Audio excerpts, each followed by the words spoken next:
think is that people say it just happens without the creator knowing it. But there are certain things which we don't have control of. We have a limited amount of free will that we operate. Look, I can wish now to fly, but I can't fly because I don't have wings. Yeah? So just because I wish something, it's not going to happen. So there are limitations to what we can will and so on. So the will that we're talking about, the will of God, of our Creator, is ultimately the ultimate will. Okay? So nothing can happen unless our Creator wills. So if somebody has something, for example, let's say you say, you know what, I'm going to meet you tomorrow at 10 o'clock. And tomorrow you wake up at 11. Okay. It wasn't in your control. So if God doesn't make your will into reality, your will is not manifest into reality. Yeah? You could not meet. So when you said... If something happens in your life, like let's say something bad happens in your life, would you blame it on God or would you blame it on you? Sure. We would never blame in God. Why? It's like because there's like two different types of how people think. There's internal and external. So if you're internal, you will take responsibility for your actions. If something happens to you, you say, yes, it's my fault. Like it's because of my action that this happened. And there's some people who are like, actually, it's out of my control. Like this happened, it was out of my control. Like God wanted it to happen. Like what type of person are you? Do you take responsibility for your actions, or do you just be like, yeah, it's just because God wanted it? As Muslims, we take responsibility for our actions, the good actions and the bad actions.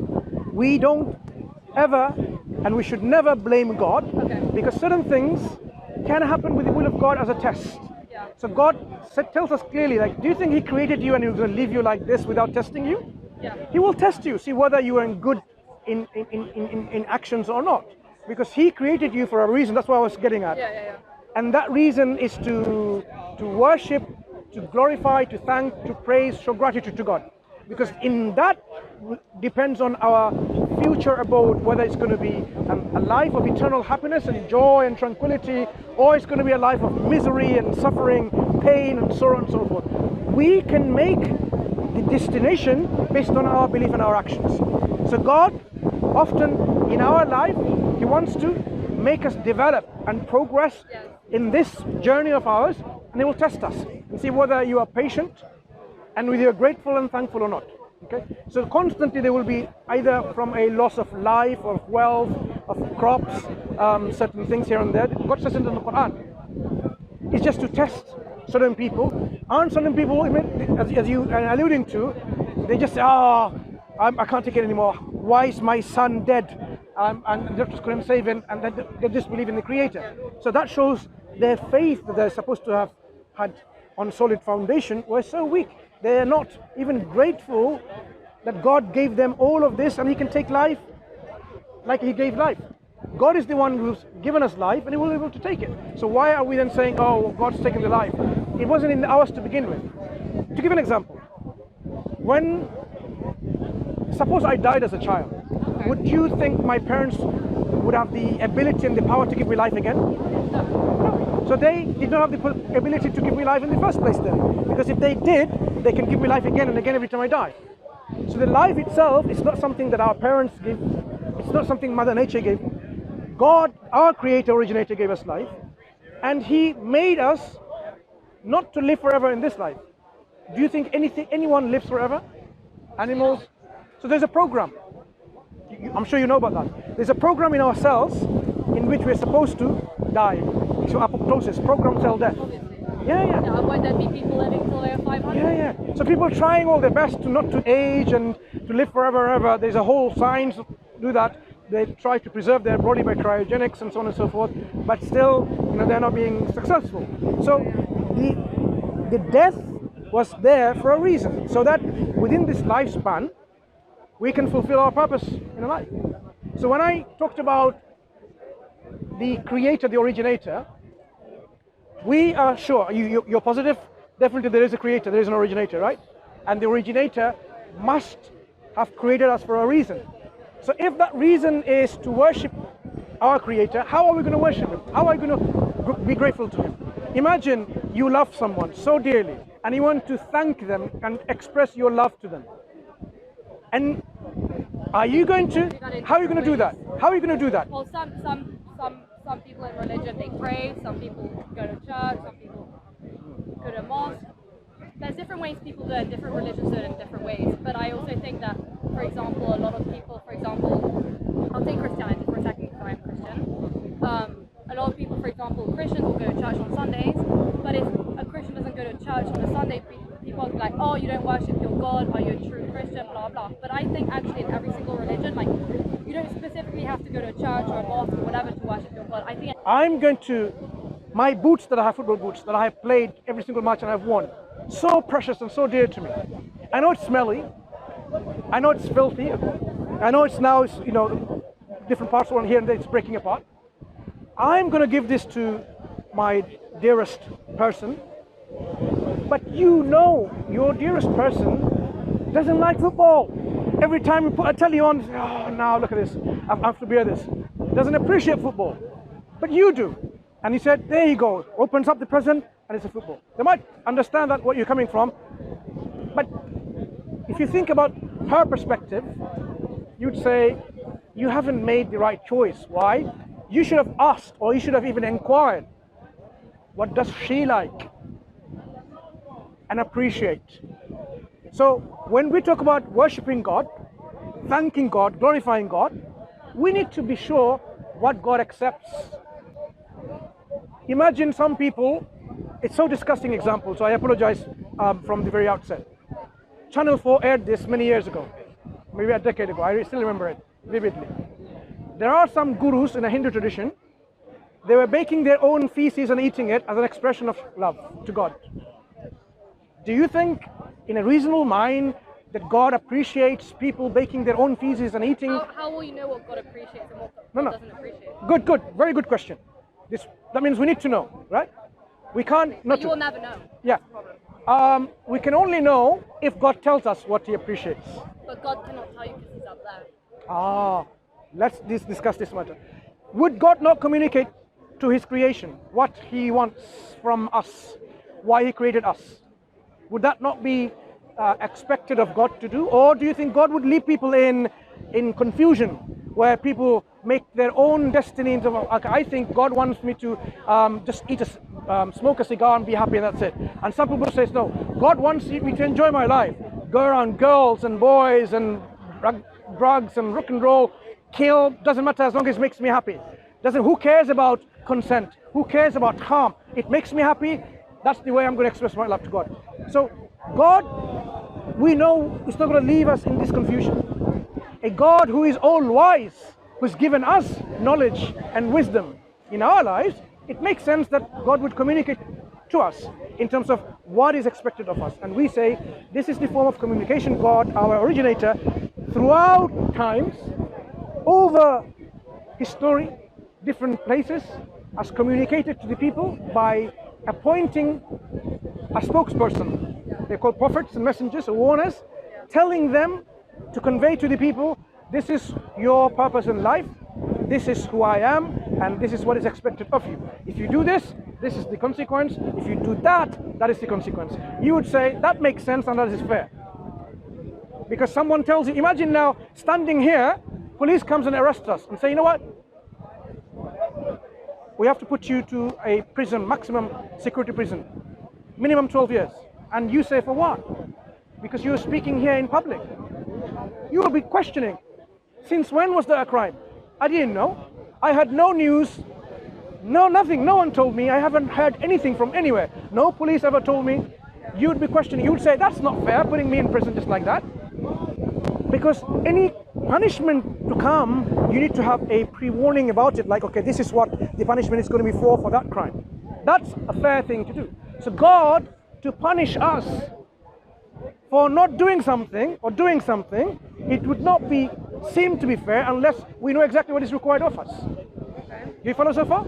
I follow. Yeah, so this is what we're saying. To know how to worship God is not what I make of how I think I should worship God. Is when the Creator tells me, this is how I'm going to accept your worship. Yeah, but you're saying the Creator is going to tell you how to worship Him, but if you can't technically communicate. Not me personally.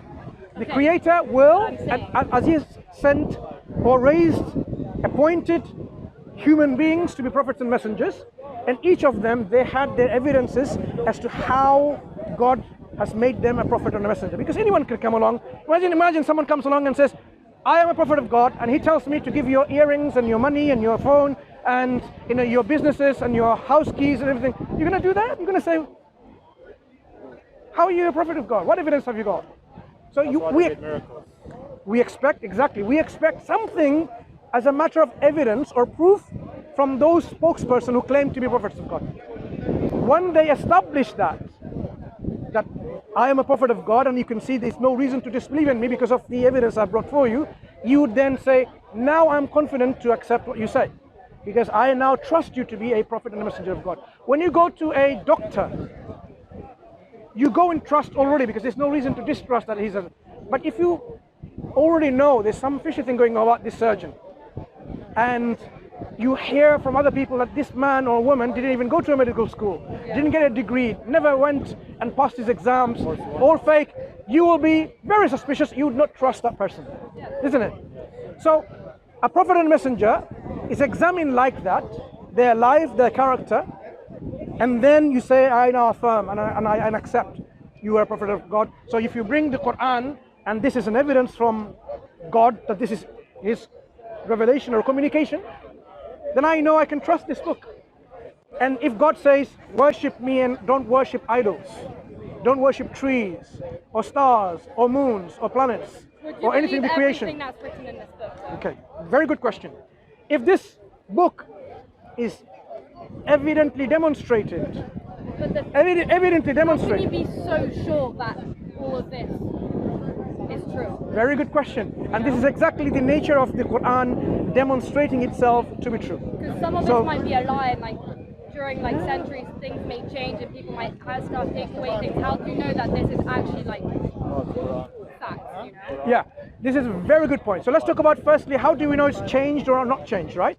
So the Quran has been transmitted from the first person that was given to the Prophet, 1444, 5 years ago. It's about 1400 years ago. Yeah. It was transmitted through memorization as well as in written form. We now have manuscripts from within 100 years of his time. So many manuscripts across the globe, in private hands, in museums. There's one in Birmingham University, right? Birmingham Library. There's one in Oxford. There's one in Cambridge. There's one in Vatican. There's in Russia, everywhere around, manuscript, because Quran was transcribed and copied in large numbers so that people can have access to everywhere. It wasn't like a certain clergy had in control and they will only preach from there and you just listen and whatever I want to tell you and I have control. It was not. It was in the hands of people. So it was transmitted like this, and you can go back now and look at the Quranic manuscript and you can see, yes, you can read the Quran as you read the Quran today. Yeah?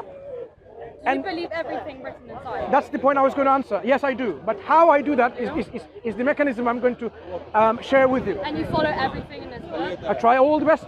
As Muslims, they should. So some people, sometimes we fall short because of our weaknesses. So because of our desires and our shortcomings. But always then we repent to God and say, God, I'm sorry. I will try to mend myself. This is what is expected of us. Because we're not like someone who is, so perfect. We are meant to strive towards perfection. That's the whole idea of our life, our journey.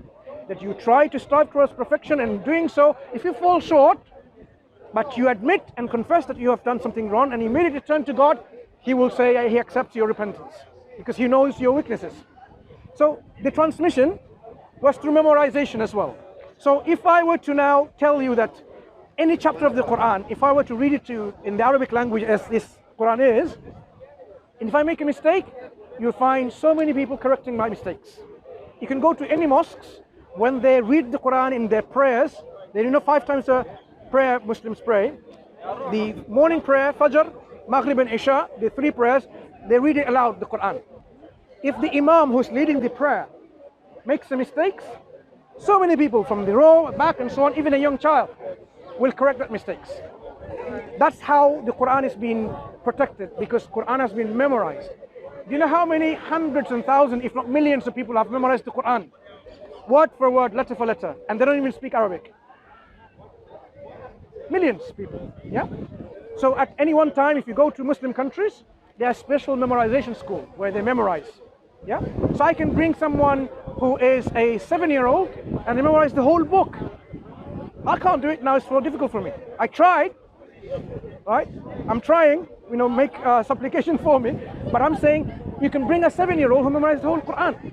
So you can go and trace this back a year before, a decade before, 100 years before, 200, and all the way go back. This is a living tradition. Here, in Germany, in China, in Palestine, anywhere in the world, people have always, in every generation, memorized the whole book. So that's why we can be sure that the Quran that we read today is the Quran that the Prophet left behind. Now, how do I know this Quran, all of it is from God? Because when I examine this book, you can be sure that the Quran has provided certain falsification tests and still stands to that test unfalsified. You see, if a book gives you some test of it, and you can say, if you do this, that's definitely not from God, then he will say it's not from God. To give you one example which you'd appreciate is, do you think a book from the Creator will contain mistakes? Of course not, because he's all knowledgeable.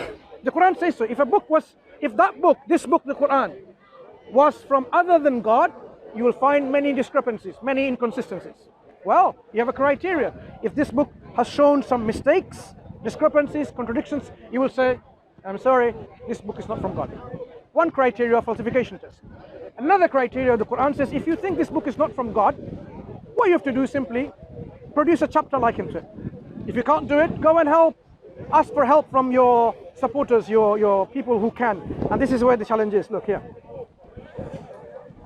And if you're in doubt about what we have sent down, this Quran, upon our servant, Prophet Muhammad ﷺ, then produce a surah. This is a surah, each 114 surah or chapter. Okay. Then produce a surah like thereof, and call upon your witnesses, as I said, supporters, other than Allah, God, if you should be truthful, if your doubt is true, right? But if you don't do it, and you'll never be able to, then fear the fire whose fuel is people and stones prepared for the disbelievers, and give good tidings to those who believe, and to righteous deeds, and do righteous deeds, that there be gardens and on which these rivers flow, and so on. So there's a warning and there's a glad tidings for people who believe in it. So the Quran tells you in this, very second chapter at the very beginning, if you are doubtful that this is not from God, imitate something like it. Now this is a profound falsification test the Quran offered, and it's still being offered today to falsify. People keep on trying. The Arabs at that time were masters in the Arabic language. The Prophet Muhammad ﷺ, they knew he didn't go to school to read and learn, and they knew he couldn't even read and write, let alone compose poetry. So when he brought the Quran with rhymes and rhythms, yet not prose or not poetry, and Quran says bring something like it, you'd expect them to able to imitate it. You can imitate Shakespeare. ChatGPT can do it. Yeah, you can imitate anything in terms of literature, music, and so on. But you cannot do that. I made a video about ChatGPT imitating the Quran, and it admitted you can't do it because of the objective nature of the challenge. Yeah. So if you type in ChatGPT and the Quran, you will see my video coming up, how it is not possible for even artificial intelligence, let alone human beings, to imitate the Quran. Why? Because of the structural construction that the Quran is given.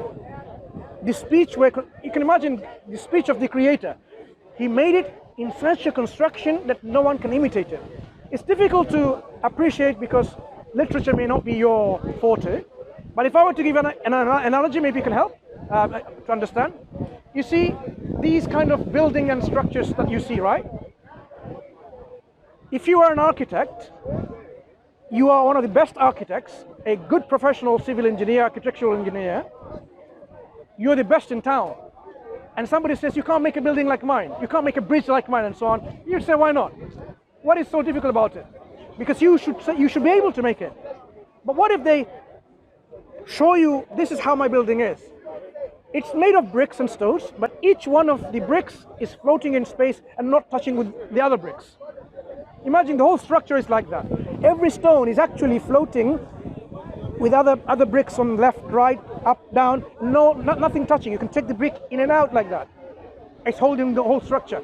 You as an architect, can you imitate something like that? You can't. Because you don't think, no one has the science and the technology to make something like this, even though it's made of bricks. The Quran, the structure of this language was constructed by the Creator in His speech in such a way, even though it's composed of Arabic letters, alphabet, but it cannot be imitated in that composition. That's the challenge of the Quran if people disbelieve it. So when we as Muslims can see in practice people are failing to imitate anything like it, the Muslims can have this confidence to say the Quran is from the Creator. Yeah? Because of how it is demonstrating itself time and time again that it cannot be composed by anything other than the Creator. I've just given you 2 examples, and there's many other criteria. That's how our confidence in this book is like that I have to trust and take everything. So even though the Quran says like there, God created, the Creator put angels responsible for transcribing what we do, good and bad. Imagine an angel here and an angel there. I can't see the angels, but I would trust, because I know everything else the Creator says, I will say this is the truth, right? There's no reason to doubt about it. So once you know something that is verifiable and you verify it, anything that is of the unseen, you can trust and rely on it. This is a take of the Muslims in which we say Islam is true because it's self-evident of its truthfulness. As a Christian, for example, we don't say Islam came as a different religion. Islam came with the same religion that came with, but because things have changed, people corrupted the message of Christ, corrupted the message of Moses, peace be upon those prophets, and that's why you have people now worshipping Christ instead, or saying God puts a rainbow in the sky because he needs to remember. These are people's corruptions. Perfect. Thank you, my friend. I appreciate the knowledge. Yeah? You take care. Okay, you take care. It's all right. It's a different explanation, but it's a sign of respect to a woman when we don't shake hands, and I'm sure you'll appreciate that. Okay, but this is for you, by the way. Take one. All right, thank you. Yeah, take care. Okay.